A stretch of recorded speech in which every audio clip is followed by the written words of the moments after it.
बाजार की खबर की ओर। बाजार में 14 दिनों की तेजी पर आज ब्रेक लग गया। सेंसेक्स, निफ्टी और निफ्टी बैंक तीनों लाल निशान में बंद हुए।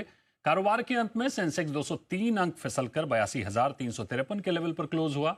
वहीं निफ्टी 81 अंक गिरकर 25,199 के स्तर पर बंद हुआ। बैंक निफ्टी 289 अंकों की कमजोरी के साथ 51,400 के स्तर पर बंद हुआ। बाजार के दिन भर का हाल बता रही है हमारी सहयोगी जानवी।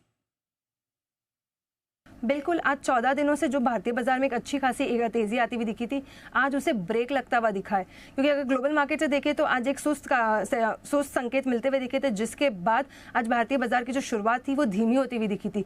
अगर निफ्टी की बात करें तो निफ्टी में करीब 0.3% तक की आज गिरावट होती हुई दिखी है। 25,200 के पास निफ्टी क्लोज होता हुआ दिखा है। वहीं बैंक निफ्टी में भी आधा % तक की आज गिरावट आती हुई दिखी है। अगर मिड कैप और स्मॉल कैप इंडेक्स की बात करें तो दोनों ही इंडेक्स फ्लैट क्लोज होते हुए दिखे हैं। लेकिन अगर आज ध्यान रखना कि स्मॉल कैप इंडेक्स आज सुबह से ही रेड और ग्रीन के बीच में जूझता हुआ दिख रहा था।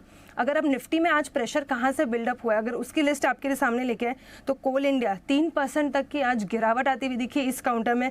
वहीं पूरे आईटी पैक में आज एक सेल ऑफ आता हुआ दिखा था, तो उसी के उस पे विप्रो में भी आज 3% की गिरावट हुई है। ओएनजीसी हिंडाल्को में भी आज गिरावट होती हुई दिखी। अगर निफ्टी को सपोर्ट कहां से मिला उसकी लिस्ट देखें तो Asian Paints, Grasim, Hindustan Unilever, Apollo Hospitals, इन सभी काउंटर्स में आज तेजी आती हुई दिखी थी।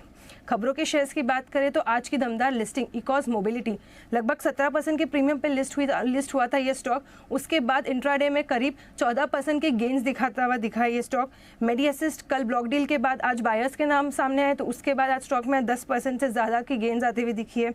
मंगलम सीमेंट, जी बिजनेस की एक्सक्लूसिव स्टोरी पे मंगलम सीमेंट में आज एक्शन होता हुआ दिखा है। वहीं ओएफएस की खबर शुरू होने से जनरल इंश्योरेंस में आज प्रेशर बिल्डअप होता हुआ दिखा है। अगर मिड कैप गेनर्स की लिस्ट आपके लिए पुलअप करें तो Biocon, Prestige Estates, Hindustan Petroleum, Alembic Pharma, इन सभी काउंटर्स में 4 से 5% के आज गेन्स आते हुए दिखे। अगर स्मॉल कैप गेनर्स की लिस्ट आपके लिए पुलअप करें तो PNB housing, Edelweiss, Lux Industries, Granules, इन सभी काउंटर्स में लगभग 5% से तक के गेन्स आते हुए दिखे। All and all index level पे एक सुस्त कारोबार सेशन था ग्लोबल क्यूज के चलते, लेकिन स्टॉक स्पेसिफिक एक्शन आज भरपूर था। शुक्रिया जानवी इस पूरी जानकारी के लिए।